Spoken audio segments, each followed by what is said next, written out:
भाजपा और कांग्रेस में एक सबसे बड़ा अंतर आप क्या देखते हैं आपकी नजर में? जाति धर्म ये भाई भाई को लड़ाने का काम करते हैं। जी। कहीं मंदिर के नाम पर, कहीं मुसलमान के नाम पर, कहीं गाय के नाम पर। तो एक फड़मुंशी था और कुछ फॉरेस्ट के लोग थे। जी। उनके जो बोनस का पैसा था और उनके जो तेंदुपत्ते संग्रहण किए हुए संख्या थी उसको कम करके और उनके लाभांश का पैसा ये खुद हड़पने के चक्कर में जो प्रस्तावना कहती है कि हम भारत के लोग, यहाँ पर किसी विशेष जाति धर्म का उल्लेख नहीं है। हम भारत के लोग मतलब हर जाति धर्म और मजहब के लोग जिसमें समावेश हो। प्रमुख मुद्दा है वो है पलायन का। और उस पलायन को ये सरकार रोक नहीं पा रही कि जो हमारे 20, 25, 30 साल वो नवीन प्राथमिक शाला भवन, वो ईजीएस के भवन, वो एमएस के भवन सारे जो बनाए गए थे कांग्रेस शासनकाल के, पीएस और एमएस स्कूल जिसमें 580 जर्जर हैं और 70 स्कूल से ज्यादा ऐसे हैं जो उन भवनों में लगना बंद हो चुके हैं। कहीं पेड़ के नीचे लग रहे हैं, कहीं किसी के किराए के मकान में लग रहे हैं या किसी दूसरे के मकान को आश्रय बना करके इस तरह से भारतीय जनता पार्टी के शासनकाल में विद्यालय संचालित हो रहे हैं और जिसको जनता अब समझ रही है। और आने वाले समय में मैं कह सकता हूं कि जनता इसका जवाब खुद भारतीय जनता पार्टी को देगी। आने वाले समय में 2028 में इस मध्य प्रदेश के अंदर कांग्रेस की सरकार बनेगी, इस बात को कोई टाल नहीं सकता। सभी दर्शकों का नमस्कार। आप देख रहे हैं बतंगड़ और आज के इस खास चर्चा में हमारे साथ मौजूद हैं नारायण सिंह पट्टा जी, जो कि मध्य प्रदेश की बिछिया विधानसभा क्षेत्र से विधायक हैं। सर, आज की इस खास चर्चा में बहुत बहुत स्वागत है आपका। धन्यवाद। आपका क्या नाम है? अमन श्रीवास्तव जी, धन्यवाद। सर, राजनीति की जो शुरुआत की अगर बात की जाए तो कहाँ से आपने राजनीति की शुरुआत की, कहाँ से आपने राजनीति में कदम रखा? देखिए, मेरा जो राजनीतिक सफर है जी। वो बहुत संघर्षपूर्ण सफर है जो मैं आपको एक संक्षिप्त में बताना चाहता हूँ। जब मैं कॉलेज कंप्लीट करके छात्र जीवन में अपनी राजनीति और समाज सेवा जब शुरुआत किया जी। तो मैं सामाजिक क्षेत्र में और कुछ समाज में जो कुरीतियां थीं उनको उनके खिलाफ काम किया। इसके बाद कुछ हमारे ऐसे समाज के लोग हैं जो जिनको न्याय नहीं मिल पा रहा था, तो उनकी लड़ाई लड़ना शुरुआत में किया। और सबसे पहले 94-95 में मैं ग्राम पंचायत का मेंबर बना और ये सफ़र 2000 तक चलता गया। फिर जब 2000 के पंचायत चुनाव हुए तो मैं ग्राम पंचायत घुघरी का सरपंच निर्वाचित हुआ जी। और जिले में सबसे ज़्यादा वोटों से और सबसे कम उम्र का सरपंच निर्वाचित हुआ जी। इसका मुझे प्रशासन से प्रशस्ति पत्र भी मिला जी। लगातार काम करता रहा और काम करने की चेष्टा भी मन में थी, बढ़ते गए। 2005 में भी मैं पुनः ग्राम पंचायत घुघरी जो एक तहसील मुख्यालय है वहाँ का सरपंच निर्वाचित हुआ और इसी के चलते मैं विकासखंड स्तर पर सरपंच संघ का अध्यक्ष भी निर्वाचित हुआ। सभी सरपंचों को, जनप्रतिनिधियों को साथ लेकर के काम करने की जो मेरी मंशा थी वो लगातार करता गया और 2008 में जी। मुझे भारतीय राष्ट्रीय कांग्रेस ने बिछिया विधानसभा से टिकट दिया। उस समय बिछिया विधानसभा में एक नया परिसीमन भी हुआ था जी। क्षेत्र बड़ा था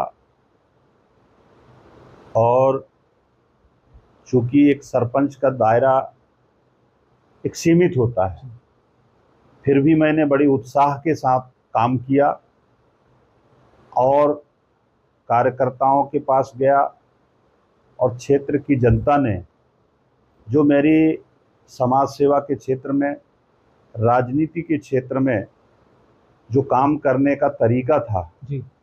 उसको पसंद करके वोट किया और मैं 2008 में ही, जो मेरा विधानसभा का पहला चुनाव था, मैंने जीता और उसी गति से लगातार काम करते करते करते आगे बढ़ा। दुर्भाग्य इस बात का कि उस समय 2013 में भाजपा की लहर थी और उसके चलते मैं कम वोटों से पीछे रह गया।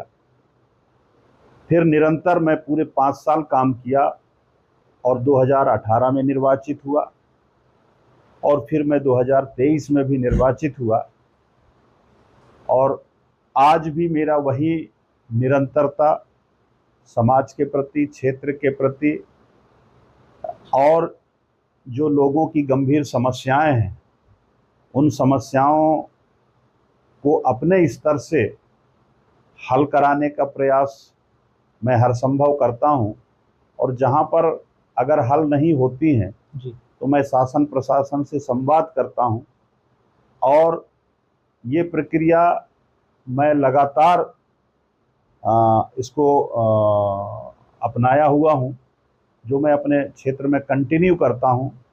मैं सोशल रूप में भी काम करता हूं, मैं राजनीतिक क्षेत्र में जाकर के भी काम करता हूं और हर समाज, हर वर्ग के साथ मेरा एक अच्छा समन्वय है और आज उसी का प्रतिफल है जो मैं लगातार बिछिया विधानसभा का चुनाव जीतते आ रहा हूं। और निश्चित रूप से मैं चाहता हूं कि जिस तरह से काम करते हम जा रहे हैं, इसको और भी हम तेज गति से कैसे कर सकें, इस दिशा में हमारी पूरी टीम काम कर रही है। सर, अगर बात की जाए, आज आप विधायक हैं, एक प्रेरणा बहुत महत्वपूर्ण होती है, इंसान को एक प्रेरणा मिलती है, चाहे कोई इंसान हो, चाहे कोई घटना हो। तो आपको ऐसा क्या रहा, किससे आपको प्रेरणा मिली कि राजनीति में आना चाहिए? देखिए, मैं आपको एक छोटी सी वाक्यांश बता रहा हूं कि जब मैं सरपंच था, ये 2001 और 2 के बीच की बात है जी। हमारा क्षेत्र आदिवासी अंचल है और ग्रामीण क्षेत्र आता है, जहां पर तेंदू के पत्ते जी। जो हमारे संग्राहकों के द्वारा बेचा जाता है। तो एक फड़ मुंशी था और कुछ फॉरेस्ट के लोग थे जी। तो उनके जो बोनस का पैसा था जी। और उनके जो तेंदू पत्ते संग्रहण किए हुए संख्या थी जी। उसको कम करके और उनके लाभांश का पैसा ये खुद हड़पने के चक्कर में जी। भुगतान नहीं कर रहे थे। जी। लगातार संग्राहक परेशान हो रहे थे। तो जब मुझे इस बात की जानकारी लगी और मुझे लोगों ने बताया कि यहाँ पर कोई सुनने वाला नहीं है, न देखने वाला नहीं है, ये आदिवासी वर्ग से आते हैं, जी। जो हमारे ग्रामीण क्षेत्र के लोग हैं, ये परेशान हैं, तो मैंने उनके आवेदन को लिया और मैंने पालक अधिकारी से संपर्क किया और रेंजर से बात किया, तो उन्होंने भी गोलमोल जवाब दिया। तो मैंने उसकी लड़ाई शुरुआत की और मैं धरने पर बैठ गया और जब मेरी बात नहीं सुनी गई तो मैं थाने में जाकर के एफआईआर कराया और एफआईआर कराने के बाद मैं एक जो तेंदूपत्ता बेचने वाले लोग होते हैं, जिसको हम संग्राहक बोलते हैं, उनका मैं एक चौपाल लगाया जी। और उसमें तुरंत कार्रवाई हुई और उस फड़ मुंशी को अंततः जेल जाना पड़ा और शासन को उन संग्राहकों का जो लाभांश की राशि थी वो देना पड़ा।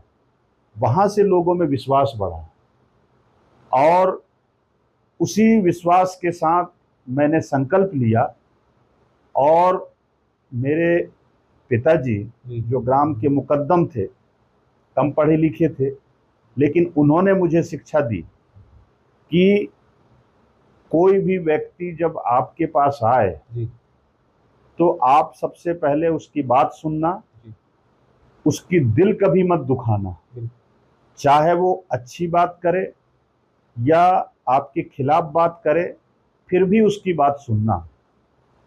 और कभी अपने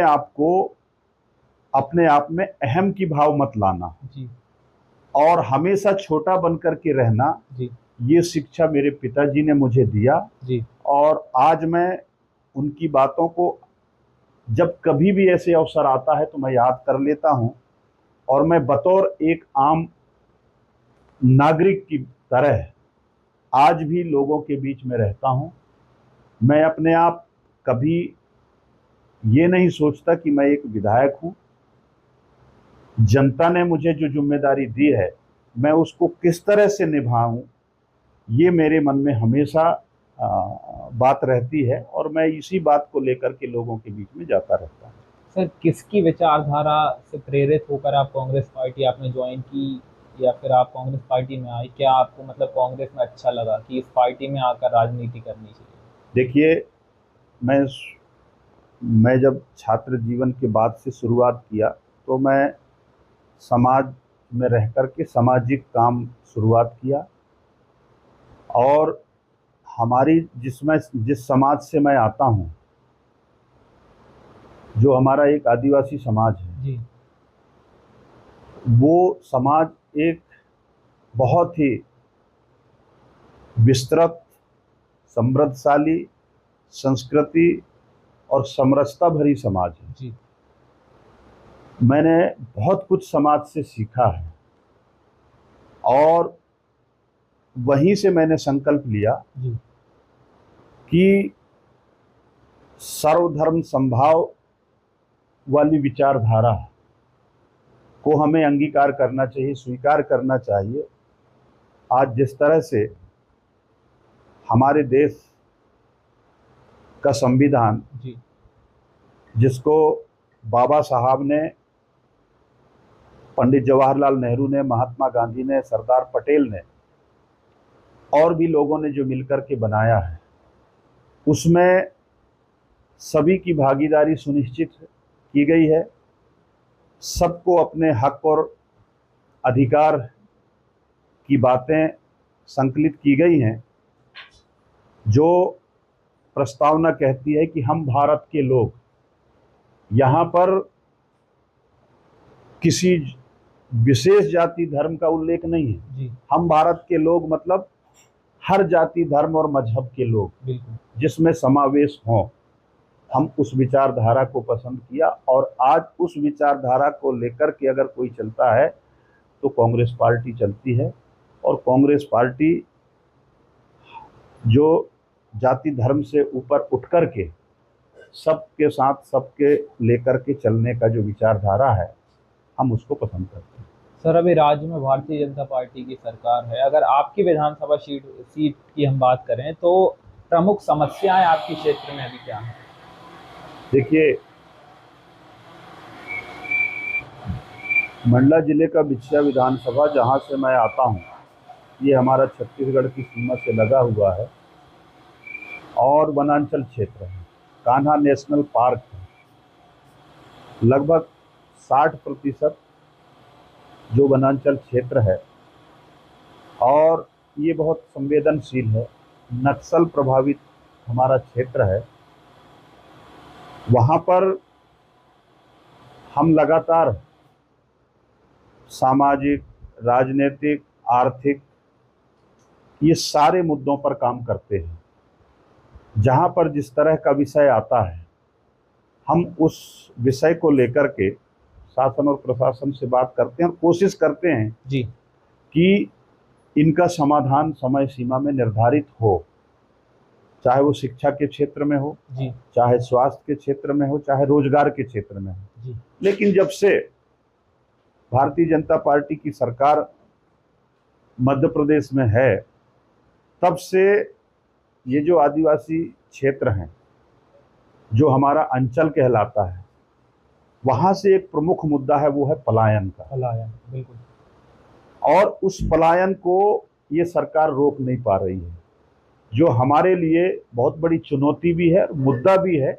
हम इसको बार बार सरकार के सामने कोट करते हैं, हम कुछ सुझाव भी देते हैं, लेकिन ये पलायन को रोकने में ये भारतीय जनता पार्टी की सरकार असफल है जी। दूसरा है शिक्षा का मुद्दा, जो हम सबके लिए महत्वपूर्ण है।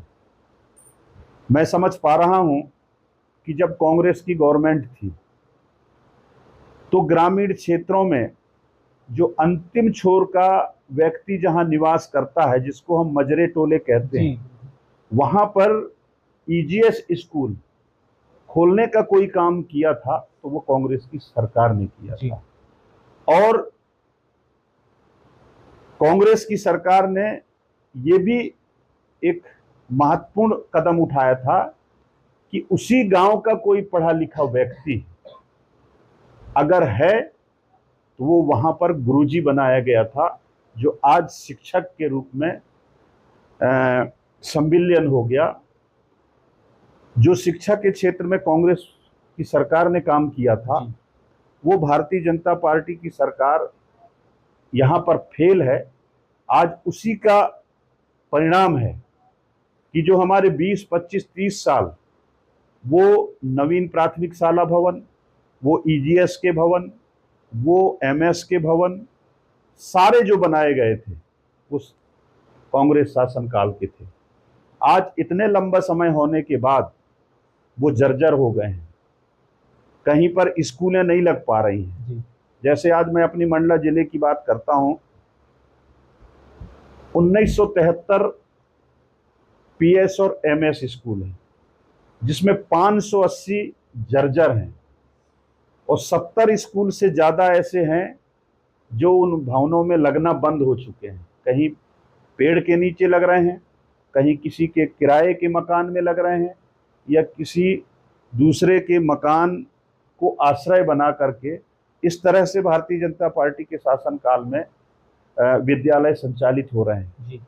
तो मैं समझ पा रहा हूं कि भारतीय जनता पार्टी के शासनकाल में शिक्षा का स्तर गिरा है, बल्कि इसमें एक व्यवसायीकरण भी हुआ है, जिसके कारण शासकीय विद्यालयों को इस तरह से लावारिस जैसा छोड़ दिया गया है।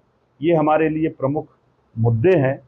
स्वास्थ्य के हालात भी इतने खराब हैं कि आदिवासी अंचल क्षेत्रों में और ग्रामीण क्षेत्रों में तो डॉक्टर ही नहीं है, पूरा स्टाफ नहीं है। हमारे जो स्वास्थ्य के प्रति जो सुविधाएं होना चाहिए, उनका बहुत ज़्यादा अभाव है। इस दिशा में लगातार हम लोगों के बीच में काम कर रहे हैं और इसमें भारतीय जनता पार्टी पूरी तरह से फेल है, और जिसको जनता अब समझ रही है। और आने वाले समय में मैं कह सकता हूं कि जनता इसका जवाब खुद भारतीय जनता पार्टी को देगी, और आने वाले समय में 2028 में इस मध्य प्रदेश के अंदर कांग्रेस की सरकार बनेगी। इस बात को कोई टाल नहीं सकता। सर, 2 बार आप विधायक रहे, 2018, 3 बार आप रहे। अगर बात की जाए मुख्य आपने जो कार्य करवाए, प्रमुख जो कार्य हैं आपके, तो वो क्या क्या रहे हैं आपकी विधानसभा क्षेत्र?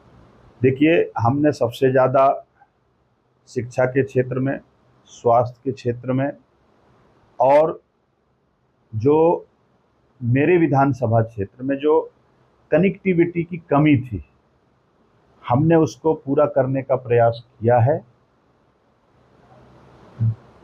एक मेरे विकासखंड घुघरी, जहां पर मैं रहता हूं, बहुप्रतीक्षित एक सड़क थी जो जिला मार्ग को जोड़ती थी। भारतीय जनता पार्टी ने अनेकों बार घोषणा किया, लेकिन उस रोड को बनवा नहीं पा रहे थे।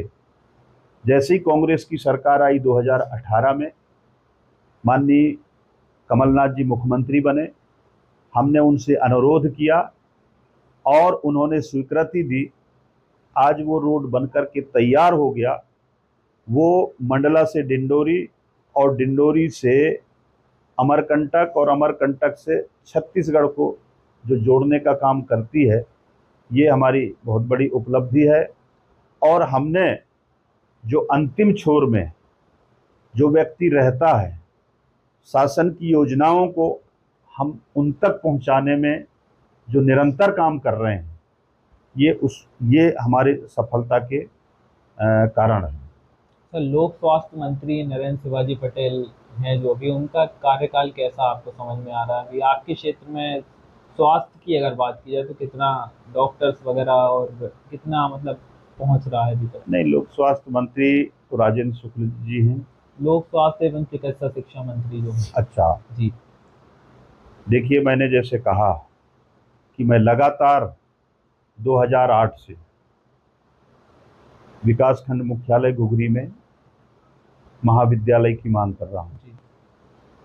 लेकिन आज भी ये भारतीय जनता पार्टी की सरकार, चूंकि मैं कांग्रेस का विधायक हूँ, तो मुझे लगता है कि ये पक्षपात कर रही है। जबकि पार्टी अपनी जगह है, सरकार सभी वर्ग के लिए काम करती है और सभी के लिए, चाहे वो किसी भी जाति समाज का व्यक्ति हो, उसके लिए काम करना चाहिए। लेकिन ये भारतीय जनता पार्टी यहाँ पर असफल है। और मैंने विभाग के मंत्री से अनेकों बार पत्राचार किया है। आज भी मैंने माननीय मुख्यमंत्री जी को घुघरी में महाविद्यालय की मांग का पत्र दिया है। जब कांग्रेस की सरकार थी उस समय हमने डिप्लोमा वेटनरी कॉलेज स्वीकृत कराया था, उसके लिए हमने ज़मीन आवंटित करा दी। लेकिन जैसे ही हमारी सरकार गई और भाजपा की सरकार आई, आज वो डिप्लोमा वेटनरी कॉलेज शुरुआत नहीं हो सका है। इसमें भारतीय जनता पार्टी ने जो है उसको रोक करके रखा हुआ है। तीसरा, जो हमारा नक्सलाइट प्रभावित क्षेत्र होता है मोती नाला विकासखंड मवई का, वहाँ 33 केवी का विद्युत सब स्टेशन हमने स्वीकृत कराया, लेकिन आज भी वो चालू नहीं हो सका है। ऐसे अनेक कार्य हमारे क्षेत्र में हमने कांग्रेस के शासनकाल में कराया। लेकिन आज चाहे हमारे मवई में अभी कुछ दिन पहले ग्रामीणों ने आंदोलन किया था डॉक्टरों को लेकर के, स्टाफ को लेकर के। हमारे मोती नाला में जो सब सेंटर है, वहाँ पर डॉक्टर की कमी है।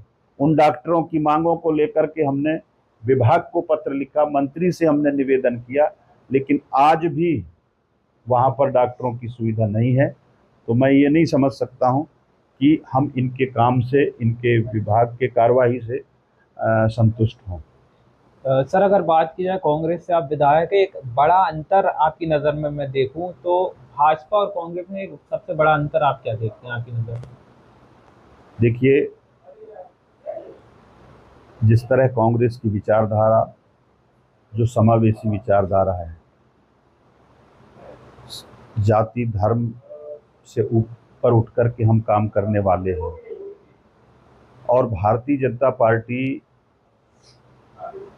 की विचारधारा को आपने देखा होगा कि ये भाई भाई को लड़ाने का काम करती है जी। कहीं मंदिर के नाम पर, कहीं मुसलमान के नाम पर, कहीं गाय के नाम पर ये राजनीति करके और अपने आप को सनातन से ऊपर उठ करके हिंदुत्व की एजेंडा को लेकर के जो काम करती है, इसी का एक जो अंतर है जी। कांग्रेस और भाजपा में। और हम चूंकि चाहे वो किसी भी वर्ग का व्यक्ति हो, हम सबको समान अवसर कांग्रेस पार्टी देती है जी। और हम उस पर भरोसा और विश्वास करते हैं। सर, अगर बात की जाए एक अभी मौजूदा कोई नेता जो आपको बहुत ज़्यादा पसंद हो और आपकी पार्टी कांग्रेस में, देखिए, जिससे आपको अभी प्रेरणा मिल रही हो, जो अच्छे काम कर रहे हैं? देखिए, मेरा नेता आदरणीय कमलनाथ जी हैं जी। और मैंने राजनीति जब शुरुआत किया तो उनको अपना राजनीतिक गुरु माना जी। और आज भी मैं उनसे प्रेरणा लेता हूं और उनके दिशा निर्देश मुझे मिलते हैं। सर एक बड़ा सवाल भाजपा भी ये उठाती है कि कमलनाथ जी को इतनी महत्वता कांग्रेस पार्टी दे नहीं रही जब से जीतू पटवारी को प्रदेश अध्यक्ष बनाया गया है। नहीं, ऐसा नहीं है। माननीय कमलनाथ जी राष्ट्रीय नेता हैं। वो अनेक भारत सरकार भारत सरकार में अनेक पदों पर मंत्री रहे हैं और मध्य प्रदेश के मुख्यमंत्री भी रहे। जी। 2018 में सरकार भी बनी, लेकिन दुर्भाग्य की सरकार कैसे गिरी। भारतीय जनता पार्टी के छल कपट और प्रपंच से लोकतंत्र की हत्या करके अगर 5 साल कांग्रेस की सरकार होती तो आज भाजपा की सरकार नहीं होती। जी। तो सर आप मानते हैं कि जितनी अहमियता पहले कमलनाथ जी को मिलती थी अभी भी उतनी ही है? देखिए, माननीय कमलनाथ जी राष्ट्रीय लीडर हैं और चाहे वो नेशनल स्तर पर हो या स्टेट स्तर पर हो, उनका मान सम्मान बराबर है और उनका महत्व भी है। सर अगर पूर्व में बात की जाए कोई ऐसा विपक्षी नेता, आपकी विपक्षी पार्टी भाजपा है, उसका कोई एक नेता जो जिससे आपको प्रेरणा मिली हो, अगर अभी तो नहीं, अगर पूर्व की मैं पूछूँ आप? देखिए, बहुत सारे नेता हैं जिन्होंने इस प्रदेश के लिए, जिले के लिए, क्षेत्र के लिए उन्होंने अपना योगदान दिया है। जी। और समय समय पर इन सब लोगों से हम मार्गदर्शन लेते हैं। कुछ तो हैं, कुछ तो चले गए। जी। एक मेरा वो राजनीति तो नहीं थे, लेकिन एक सामाजिक व्यक्ति थे और सामाजिक व्यक्ति होने के नाते वो राजनीति में भी बड़ा अपना भूमिका निभाते थे। जी। पर आज वो हमारे बीच में नहीं है।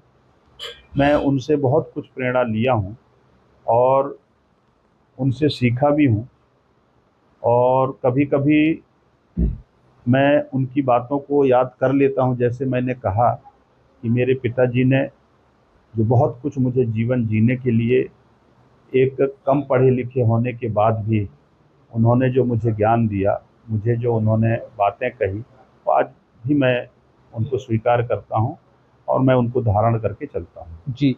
सर पहली बार जब आप चुनाव लड़ा, आपने विधायक आप बने, तो क्या क्या चुनौतियां आपके सामने रही? क्योंकि पहली बार जब कोई नया नया विधायक बनता है एकदम काफी जिम्मेदारियां आपको मिलती है, तो कैसे आपने इन जिम्मेदारियों को निभाया, क्या क्या चुनौतियां आपको रही? देखिए, मन में प्रसन्नता हुई और एक ललक था और एक उत्साह भी थी और उसी गति से हमने जो है काम चुनाव में जो कार्यकर्ता हमारे थे, कुछ हमारे मार्गदर्शक थे, उनके साथ मिलकर के हमने काम किया और रात दिन जो काम करने की क्षमता थी उसको हम दुगने गति से काम किए और सभी कार्यकर्ताओं का और जनता का एक आशीर्वाद था जो हम पहली ही बार में जीत करके आए।